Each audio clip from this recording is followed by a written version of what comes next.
말씀을 가지고 주의 자비와 인간의 시비란 제목으로 함께 은혜를 받으려고 합니다.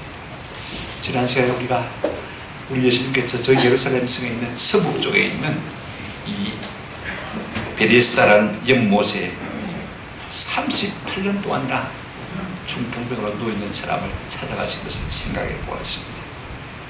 아무 연고도 없어요. 그런데 그 38년 동안이나 중풍으로 고생하던 이 사람을 아무 조건 없이 고쳐주신 것을 우리가 살펴보았습니다. 여러분, 38년 동안 누워있다가 이제 서서 걷게 되었으니 얼마나 기쁘고 얼마나 통쾌하고 얼마나 시원하겠습니까? 제일 먼저 그가 성전으로 와서 자기 되겠던, 여태까지 자기를 묶고 있던 그 거적대기, 자기 돗자리 말입니다. 그걸 들고 팔랑거리면서 온 성전을 휘젓고 다녔어. 깃발처럼. 봐서 내가 지금 나았어. 속으로는 지금 그렇게 외치고 있는 것이지.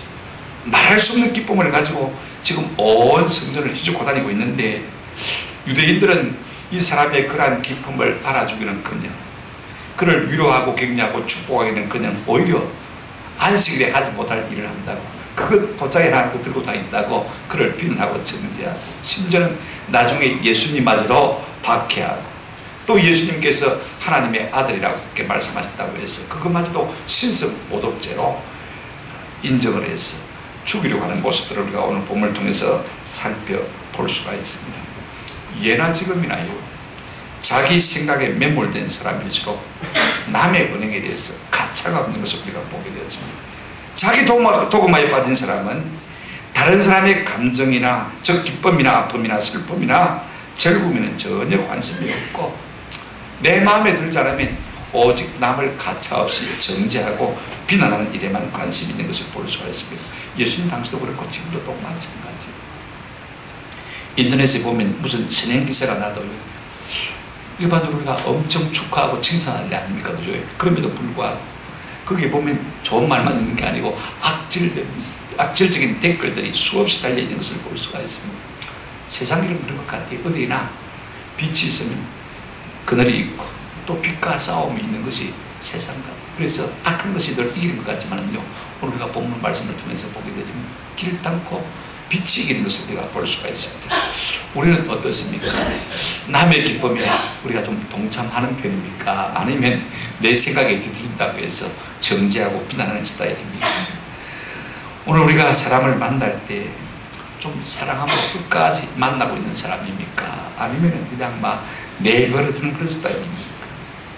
내 생각과 다르다고 해서 우리는 좀 정죄하고 비방하는 스타일입니까?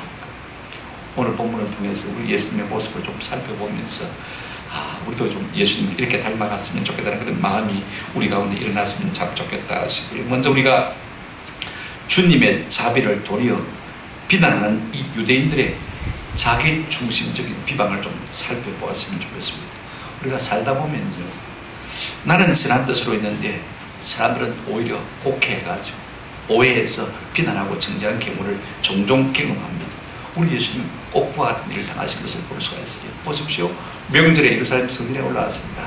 다른 사람들은 성전에 올라가서 다 좋아라고 하지만 우리 예수님은 저 양궁곁에 있는 베데스다 연못, 환자들이 우글거리는 그와 같은 곳에 찾아가셔서 거기서 38년 된 병자를 만나시고 내 자리를 들고 일어나 걸어가라고 명령하시니 곧 그 사람이 나와서 일어서서 자기 자리를 들고 걸어간 것을 우리가 보게 되었습니다.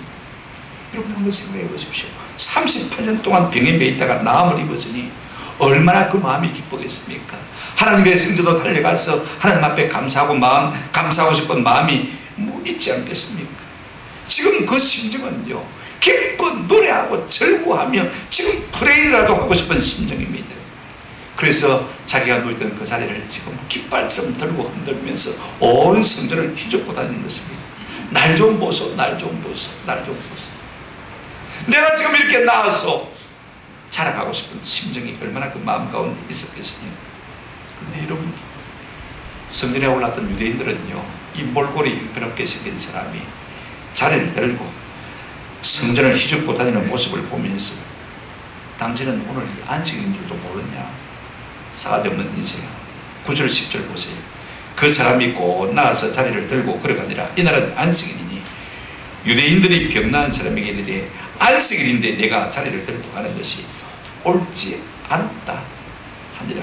그렇게 말하는 것을 볼 수가 있습니다. 우리가 여기서 좀 세 가지로 생각해 봤으면 좋겠습니다. 먼저 우리 예수님의 입장에서 한번 생각해 보십시다.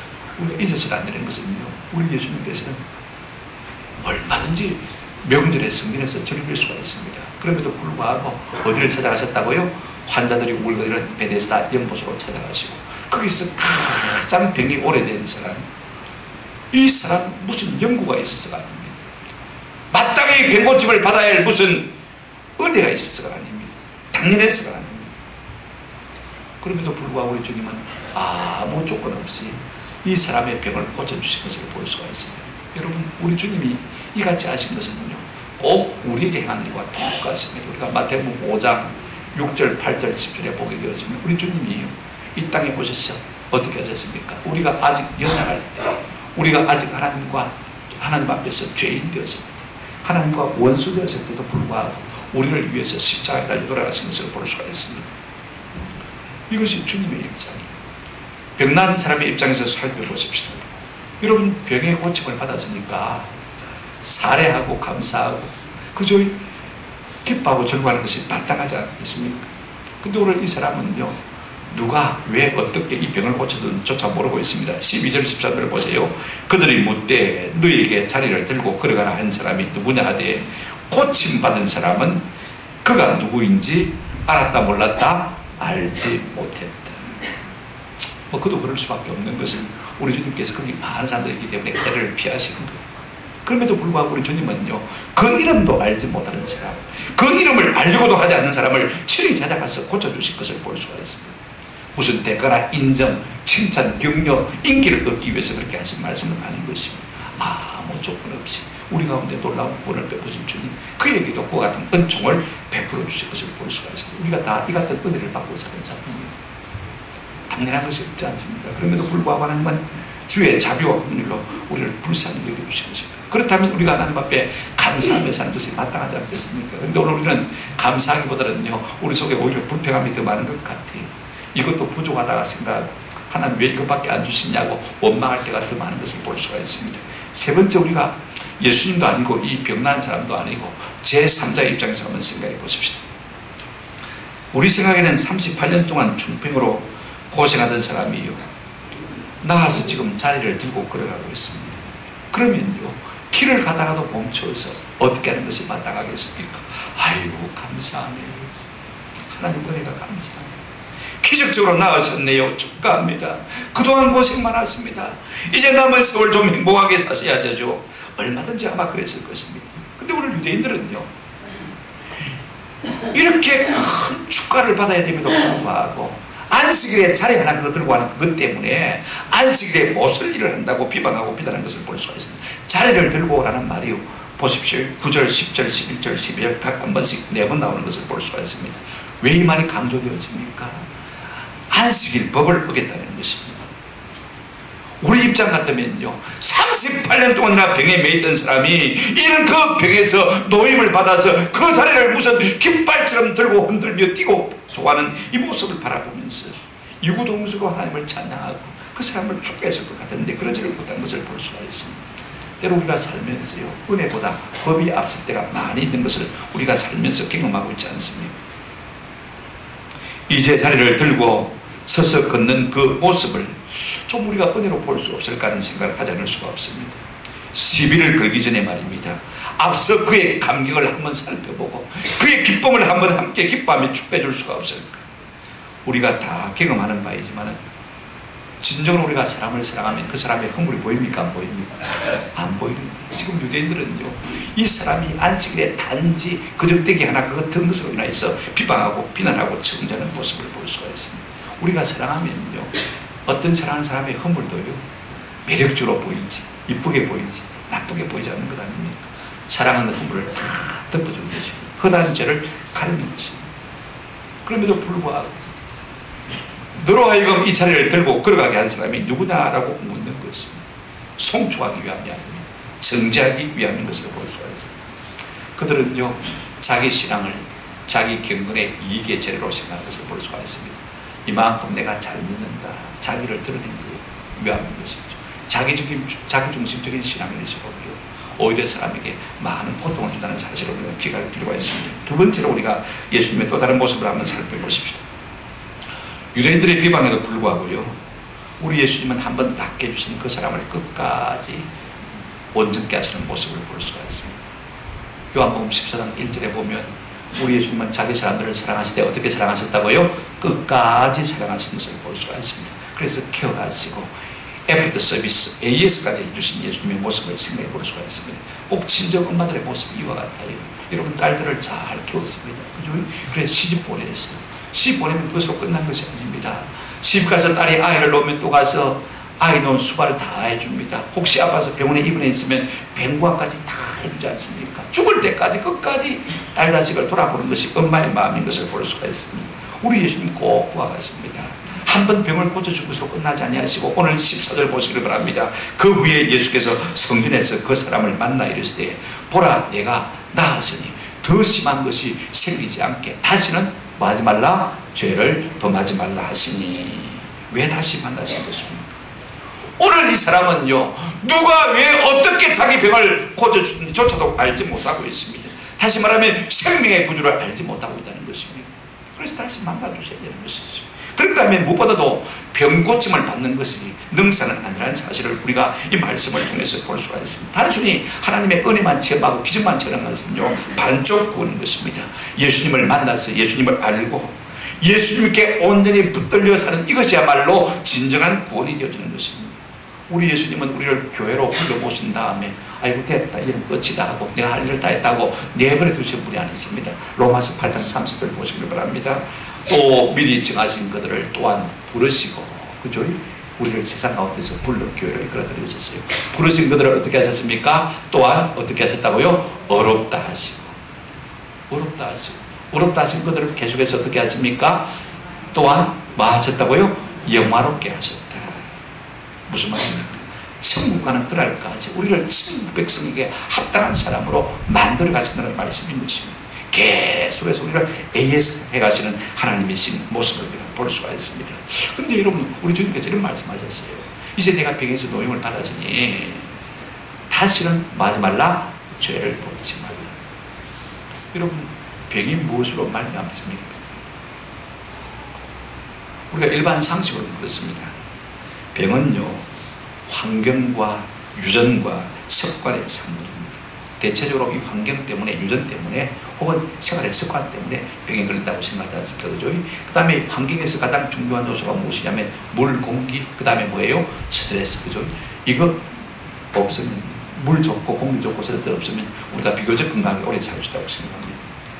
그 다음에 우리가 두 번째로요, 어떤 병이 있냐면 하나님의 영광을 위한 병도 있습니다. 요한복음 우리가 9장 2절 3절을 보게 되시면 한 명인을 보고 우리 예수님의 제자들이 예수님께 물었습니다. 이 사람이 명인된 것이 자기의 죄니까 부모의 죄니까. 사람들은요, 독한 중환병에 걸린 사람들을 보게 되어지면 항상 원인을 생각하거든요. 도대체 누구 죄일까? 그죠? 그렇지 않습니까? 그때 우리 예수님께서 3절에 이렇게 말씀하셨습니다. 예수님께서 대답하실 때 이 사람이나 그 부모의 죄로 일한 것이 아니라 그에게서 하나님이 하시는 일을 마고자 하심이라 나타내고자 하심이라. 하나님의 영광을 위해서 일시적으로 이 병을 허락했다라고 말씀하시는 것을 볼 수가 있습니다. 그런가 하면요, 여러분, 세 번째로 병은 모든 경우가 다 그런 것이 아닙니다만은요, 때로 죄로 말미암아 병이 생길 수가 있습니다. 여러분, 구약성경을 보시면 구약성경의 사상 한글같이 이스라엘 백성들이 하나님 앞에 우상 숭배할 때 그들을 징치하시는데 세 가지 방법으로 징치하시는 것을 볼 수가 있습니다. 첫째는 뭡니까? 전쟁, 혹은 또 그 다음에 뭐예요? 기근. 세 번째는 전염병, 질병을 통해서 그들을 징치하시는 것을 볼 수가 있습니다. 그러니까 우리가 모든 병이 죄로 말미암아 온 것은 아니지만 때로 우리의 병이 죄로 말미암아 왔을 수도 있다는 것입니까? 없다는 것입니까? 있다는 것을 볼 수가 있습니다. 오늘 이 38년 된 환자는요, 아마 죄로 말미암아 병을 얻었던 것 같아요. 그래서 우리 예수님께서 병을 고쳐준 다음에 다시는 하지 말라, 죄를 짓지 말라라고 말씀하고 있는 것을 볼 수가 있습니다. 오늘 본문 다시 보시기 바랍니다. 다시는 죄를 범하지 말아야 할 이유가 어디에 있습니까? 더 심한 것이 생기지 않도록. 더 심한 것이 생기지 않더라. 그렇다면 더 심한 것이 무엇입니까? 다른 번역에 보니까 더 무서운 병, 더 나쁜 일, 더 악한 일, 더 흉한 일이라고 번역한 것을 볼 수가 있습니다. 틀림없이 사망으로 가는 질병이나 하나님의 무서운 진노와 심판을 말할 것입니다. 여러분 38년 동안 병을 앓다가 나았으니까요, 오늘 이 사람의 마음에 어떤 생각이 들겠습니까? 얼마나 행복하겠습니까? 이제는 내가 무엇인지 다 할 수 있겠다고 지금 생각이 들지 않겠습니까? 지난날을 보상받기 위해서 38년 동안을 갖다가 누워서만 지냈으니 이제는 내가 하고 싶은 것 마음대로 하고 싶다는 생각이 들지 않았겠습니까? 여러분 사람에게 자유가 지어주면요, 때로는 그 자유를 방종의 기회로 삼을 기회가 참 많은 것을 볼 수가 있습니다. 죄라도 서슴지 않고 죄를 생각인 것을 볼 수가 있습니다. 그런데 사람들이요 하나 모르는 것이 있습니다. 로마서 6장 23절에 기록된 대로 한번 따라합시다. 죄의 삭은 사망이요, 이 사실을 잘 알고 못하는 것을 볼 수가 있습니다. 하나님께서 우리에게 은혜를 주신 것은요, 이 자유를 가지고 방종의 기회로 삼으라고 주신 것은 결단과 아닙니다. 거룩한 삶을 향한 하나님의 기대요, 요청인 것을 우리가 기억할 필요가 있는 것입니다. 때로 우리가 세상에 주는 쾌락으로 우리의 마음이 기울어질 때 우리 앞에 있는 이 말씀을 좀 기억할 수 있는 은혜가 있기를 주의 이름으로 축원합니다. 한번 따라합시다. 더 심한 것이 생기지 않도록 다시는 죄를 범하지 말라. 여러분 다시는 이 말이 참 중요합니다. 헬라어로는 베케트, 영어로 no more, 더 이상 죄를 지지 말라. 요한복음 8장 11절 우리가 보게 되지만 우리 예수님께서 가늠하다가 현장에서 잡혀온 여인을 보고 말씀하신 말씀이 나오는 것을 볼 수가 있습니다. 우리 주님께서 나도 너를 정죄치 않는다, 나도 너를 정죄치 않는다 라고 말씀하시면서 8장 11절 하반절에 보면 이렇게 말씀하셨습니다. 가서 다시는 죄를 범하지 말라 하신다. 토시 하나 틀리고 똑같은 말씀을 하시는 것을 볼 수가 있습니다. 여러분 이것은요, 구원받은 모든 주님의 백성을 향한 주님의 바람이고 요구인 것을 우리가 생각할 필요가 있습니다. 우리가 은혜를 입은 이유가 무엇입니까? 내 마음대로 내 육체의 욕심을 따라 살라고 하나님께서 우리에게 구원을 베푸신 것 아니거든요. 하나님의 의와 거룩을 따라 살도록 하나님께서 우리를 부르신 것을 기억할 필요가 있습니다. 여러분 우리가 다 지나간 죄성을 가지고 죄 많은 세상에 살면서 어떻게 구원받았다고 해서 죄를 짓지 않고 살 수가 있겠습니까? 로마서 6장 1절부터 5절 말씀에 원리를 좀 생각할 필요가 있을 것 같아요. 한번 더 합시다. 너희는 죄에 대하여 죽은 자로 여길지어다. 여러분 죄가 오면요, 나 죽었다 하고 벌렁 누워 자빠지기 절하랍니다. 나 죽었다 그러면 죄가 우리를 어떻게 할 수 있습니까? 없는 것입니다. 죄에 대해서는 우리가 죽은 자로 여깁니다. 죽은 사람이 어떻게 죄를 질 수가 있겠습니까? 또 하나, 그리스도와 연합한 자로 여길지어다. 여러분 연합이라는 것은 두 가지 의미가 있습니다. 자 여러분 보십시오. 우리가 물에다가 설탕이나 소금을 넣으면 설탕, 소금이 그대로 남아 있습니까? 물속에서 어떻게 됩니까? 녹아 없어져 버려요. 내 존재가 없어져 버려요. 우리가 왜 죄를 짓는 것입니까? 내가 살아있기 때문에 죄를 짓는 거예요. 녹아 없어져 버리면요, 죄를 지을 수가 없는 것입니다. 오늘 우리가 가정사에서도 얼마나 많은 고통들이 있습니까? 그래서 얼마나 많은 속으로 죄를 짓습니다. 뭐 때문입니까? 아직도 여전히 내가 내 속에 살아있다. 내가 그리스도 안에서 완전히 녹아버렸으면, 없어져 버렸으면요, 내 길이 살아 없으면요, 문제가 일어날 수가 없는 것이죠. 연합이란 또 하나의 의미가요, 뭐냐면 접붙임입니다. 여러분 시골에서는 옛날에 접붙이기를 참 많이 했습니다. 아무리 못난 돌감나무라도 그 가지를 꺾어가지고 참감나무에 접붙임을 하면요, 돌감이 맺힙니까? 참감이 맺힙니까? 참감이 맺히는 거예요. 내 존재를 완전히 뽑아서 예수께 딱 붙여버리기만 하면요, 참 생명의 열매가 맺힐 수밖에 없는 것입니다. 여러분 우리 주님은 잠시 자신을 감추었다가 다시 이 사람을 만나서 육체의 질병만 고쳐준 것이 아니라 영육을 다 구원해 주시기 위해서 AS를 해주신 것을 볼 수가 있습니다. 그래서 이 사람이 예수를 알고 예수를 믿게 되어지고 15절에 보시면 이런 말씀이 있습니다. 그 사람이 유대인들에게 가서 자기를 고친 이는 누구라고요? 예수라 하니라. 어떤 사람들은 이 말씀을 갖다가 그가 예수님을 일러주었다 그렇게 오해하는 분도 있습니다만 생각해 보십시오. 38년 동안 병에 매여서 해방을 받았는데 어떻게 예수님을 정죄할 수 있겠습니까? 그죠? 예수님을 자랑하고 증거하는 것입니다. 뭐라고 했습니까? 나를 고치신 분은 예수라. 온 동네 방네 사람들에게 예수님을 자랑하는 것을 볼 수가 있습니다. 오늘 우리가 은혜를 받은 만큼 예수님을 이렇게 좀 자랑하고 증거할 수 있는 은혜가 있기를 주님의 이름으로 축원합니다. 아멘. 세 번째로 우리가 좀 생각해 보십시다. 유대인들이 38년 된 병자를 예수님께서 고쳐주지 않았습니까? 그렇죠? 여러분 지금도 마찬가지입니다. 38년 된 중풍 병자를 고쳐낼 한국의 명의가 있을까요? 한번 생각해 보십시오. 그런 의사가 땅에 있을까요? 쉽지가 않습니다. 그랬다면요, 온 유대인들이 마음을 모아서 그를 기뻐하고 축구하고 칭송하고 표창을 해야 마땅치 않겠습니까? 그런데 오히려 오늘 본문에 보면 어떻게 했습니까? 16절 보십시오. 그러므로 안식일에 이러한 일을 행하신다 하여 유대인들이 예수를 뭐하게 된지라? 박해하게 된지라. 여러분 어느 폭력도 폭력인 것을 볼 수가 있습니다. 칭송하고 칭찬하고 표창하게 그냥 오히려 예수를 말로 혹하게 모질게 욕했다는 것입니다. 18절 말씀도 마찬가지입니다.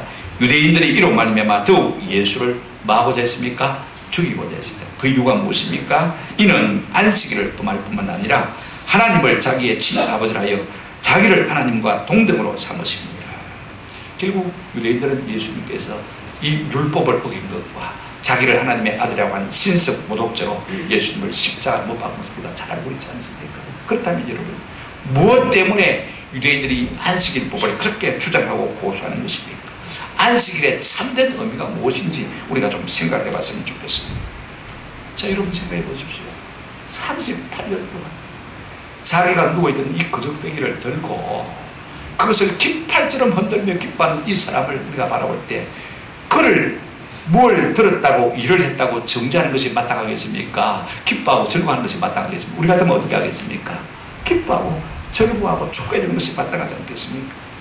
그런데 지금 그 사람이 그렇게 했고 그 사람을 그렇게 하도록 고쳐준 일을 한 이 예수님을 갖다가 안식일법을 어겼다고 정죄하는 것을 볼 수가 있습니다. 사실 이 안식일법은요, 이 모세 출애굽 10계명에 나오기 전에 창조시에 먼저 있었던 것입니다. 창세기 2장 1절부터 3절 하나님이 모든 만물을 창조하시고 사람을 지으신 다음에 맨 먼저 이 안식일법을 만드신 것을 볼 수가 있습니다. 2장 1절부터 3절 한번 같이 읽어보실까요? 시작. 천지와 만물이 다 이루어지니라.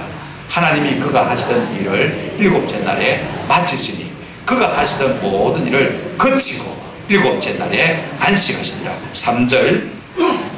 그 일곱째 날을 복되게 하사 거룩하게 하셨으니 이는 하나님이 그 창조하시니 만드시던 모든 일을 마치시고 그날에 안식하셨습니다. 하나님이 여섯 동안 모든 창조를 마치시고 일곱째 날에는 뭐 하셨다? 쉬셨다. 그리고 그날을 복주시고 그날을 마셨다? 거룩하게 하셨다. 이런 선언밖에 없어요. 사람들에게 뭘 어떻게 하라 이런 말이 전혀 있습니까? 없습니까? 없었습니다. 자, 보십시오. 하나님이 그날에 쉬셨다. 그리고 그날을 복주시고 뭐 하셨다? 거룩하게 하셨다. 아무 명령도 없으니까 우리가 뭐 마음대로 해야 되겠네 이렇게 생각하는 사람은요, 이 행간 속에 있는 말씀의 의미를 잘 읽지 못하는 사람입니다. 자, 하나님 이 말씀하신 이유가 무엇입니까? 내가 그렇게 했으니까 너희도 그렇게 안식하기를 바란다는 요청이 이 행간 속에 있습니까? 없습니까? 그렇게 살아주기를 원하는 마음이 있는 것입니다. 왜? 하나님이 우리 인생을 하나님처럼 만드셨기 때문에 그렇게 하는 것이 창조 질서라는 말씀인 것입니다. 그렇게 하는 자에게 하나님께서 복을 주시고 그렇게 하는 자에게 하나님께서 뭐 하시겠다? 거룩게 하시겠다. 이 말씀인 것입니다. 여러분, 그렇습니다. 우리가 왜 안식일에 쉬어야 되냐면요, 우리가 하던 일을 계속하면서 돈 벌고 사업하면서 일하면서 하나님을 바라보기가 쉽습니까? 안 쉽습니까? 어려운 거예요. 멈춰야 하나님을 바라보고 하나님의 복주심을 기대하며 멈춰야 하나님께서 우리를 거룩하게 만드시는 것을 우리가 기대할 수가 있지 않겠습니까? 무엇 때문에 하나님께서 쉬시는 것입니까? 우리 인생으로 하여금 쉬게 하시면서 그날에 하나님께서 우리에게 뭘 주시고요? 복을 주시고 우리를 마게 하시고요, 거룩하게 하시기 위해서 하나님이 의도적으로 쉬시는 거예요. 이것은 하나님 편에서 보면요, 우리를 향한 하나님의 사랑이시고, 그 다음에 또 하나님께서 우리를 살리시기 위한 방편, 생명 주시기 위한 방편인 것을 볼 수가 있어요. 여러분, 우리가 휴식이란 말을 생각하지 않습니까? 그죠? 휴가, 휴식. 여러분, 휴자가 쉴 휴자입니다. PPT를 한번 보여주시기를 바랍니다. 여러분, 한문으로 쉴 휴자를 보시면요, 사람 인변에 뭐가 있습니까? 나무 목자가 있습니다. 우리가 막 나무 곁에 가면 사람이 힘을 얻는다, 그죠? 이게 일반적인 휴식의 의미입니다. 그래서 사람들이 저 철마 있는 밤나무 초당집에 가면요, 어떻습니까? 밤나무가 많으니까 거기 사람들이 참 많이 와요. 뭐 음식이 맛있을 수도 오겠지만은요, 이상하게 밤나무 밑에 가면 산소가 제일 많이 뿜어져 나오니까 거기서 사람이 쉼을 얻는다고 생각하는 것 같아요. 그런데 여러분, 조금 더 파자해 보십시다. 자, 사람 인변에 나무 목자가 있습니다만, 나무 목자를 조금 더 파자해 보시면 가운데 뭐가 있습니까? 열십에 뭐가 달려 있습니까? 사람인 십자가에 달리신 누가 있습니까? 예수 곁에 우리가 서는 것이 뭡니까? 진정한 쉴 뭐요? 휴가 되어지는 것을 볼 수가 있습니다. 십자가 그늘 아래 나 쉬기 원하네. 우리가 예수 십자가 곁에 나갈 때 참 마음에 쉼과 평안을 얻을 수 있습니다. 맞습니까? 마음에 무거운 짐을 지고 아무리 산으로 들로 바다로 가고 취미생활을 한들 그것이 잠시 될 수도 있겠지만은요, 내 마음에 영원한 평화가 있을 수 없다는 사실을 우리가 기억할 필요가 있습니다. 또 실류자라고 우리가 한번 생각해 보십시다. 여러분, 실류자는요, 스스로 자자 밑에 마음심입니다. 사람들은 내가 마음이 스스로 쉬어야 쉬는 것이다 라고 생각합니다만은요, 가만히 좀 깊이 생각해 보십시다. 스스로 계신 분이 누구예요? 스스로 자 하나님 아니십니까? 그죠? 거기에 내 마음을 앉힐 때 거기에 뭐가 있습니까? 쉼이 있는 것입니다. 주 날개미 내가 편안히 쉼. 우리가 주님 앞에 나갔을 때 진정한 평안을 얻을 수가 있는 거예요. 그래서 진정한 쉼의 훈련이 우리에게 필요합니다. 육체를 가진 인생이기 때문에요, 몸이 고단하면 쉬어줘야 돼요. 쉬는 방편 가운데 제일 중요한 건 뭡니까? 잠이죠. 그죠? 잠을 통해서 쉬어야 돼요. 그래서 우리는 토요일에는 좀 늦게까지 푹 주무시면 좋겠다 싶어요. 토요일에 좀 푹 주무시면.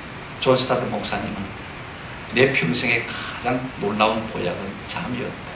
이분은 새벽 4시에 일어나서 아침 12시까지, 오전 12시까지 내 성경 연구를 합니다.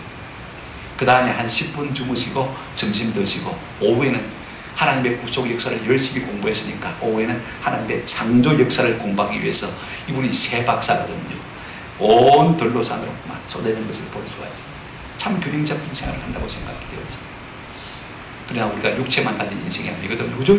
뭐도 가졌습니까? 영혼도 가진 존재 아닙니까? 그죠? 그래서 우리가 영혼의 친구를 만나야 힘을 얻습니다. 가족들과 성도들을 만날 때 우리가 마음의 힘을 얻을 수가 있는 거예요. 그 다음에 우리가 참 힘을 얻으려면 영혼을 가진 존재로서 어떻게 됩니까? 영혼의 주인 되신 누구에게로요? 하나님께로 나아갈 때 우리가 참 힘과 쉼을 얻을 수 있는 거예요.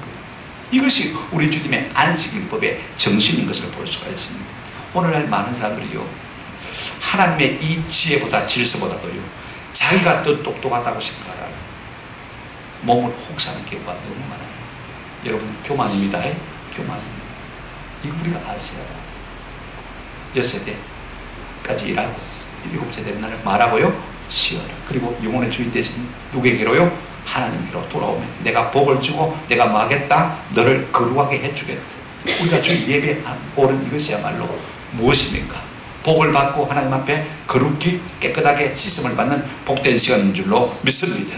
그런데 유대인들은요, 이 안식일 개념을 어떻게 곡해를 했냐면요, 무엇을 하지 않는 것으로, 무슨 일든지 다 거치는 것으로, 그렇게 이 안식일 정신을 오해한 것을 볼 수가 있습니다. 그래서 39개 하지 말아야 할 조례를 만든 것을 볼 수가 있습니다. 다 말할 수 없고, 예를 들면요, 오늘 유대인들이 예수님께서 이 안식일의 병을 고친 것도 7 규정하지 않습니까? 그죠? 그 다음에 또 이 나은 환자가 자리를 들고 일어나 걸어가는 것도 뭐라고요? 7 규정하지 않습니까? 여러분, 일이란 것은요, 등에 무엇을 질 때 일입니다.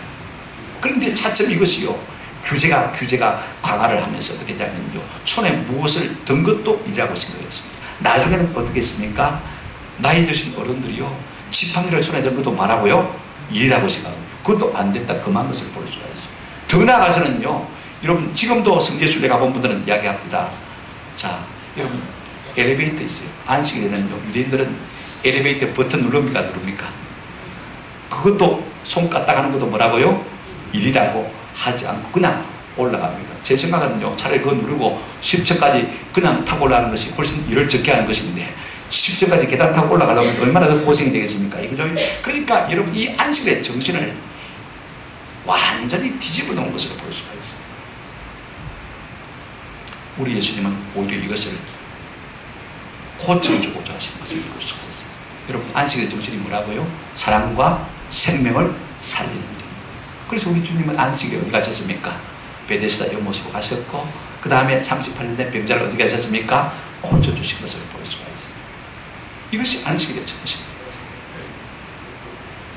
그런데 유대인들은 자기 생각, 자기 주장, 자기 경험에 매몰되어서 오히려 주님을 정죄하고 비난하는 것을 볼 수가 있어요. 창조주이신 우리 주님이 오셨을 때 인간의 하늘이 얼마나 가소롭겠습니까? 그죠? 우리 같으면 참 가소로웠을 것 같아요.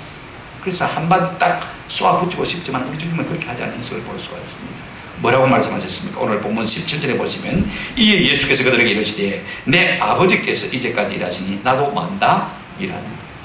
우리 하나님은 창조하시고 지금도 그것을 뭐 하십니까? 보존하시는 일을 하고 계신 것을 볼 수가 있습니다. 우리 예수님 마찬가지입니다. 인생을 지으시고 우리에게 생명 주신 일을 계속하고 있는 것을 볼 수가 있습니다. 안식일도 우리가 사람에게 사랑을 주고 사람에게 생명을 주는 일이라면요, 얼마든지 하실 수 있음을 믿습니다. 여러분, 사랑하세요. 안식일에는 더 많이 사랑하시기를 바라고, 안식일에는 더 많은 사람을 살리는 은혜가 있기를 주님의 이름으로 축원합니다. 그것이 안식일의 진정한 개념이기 때문에 그런 것입니다.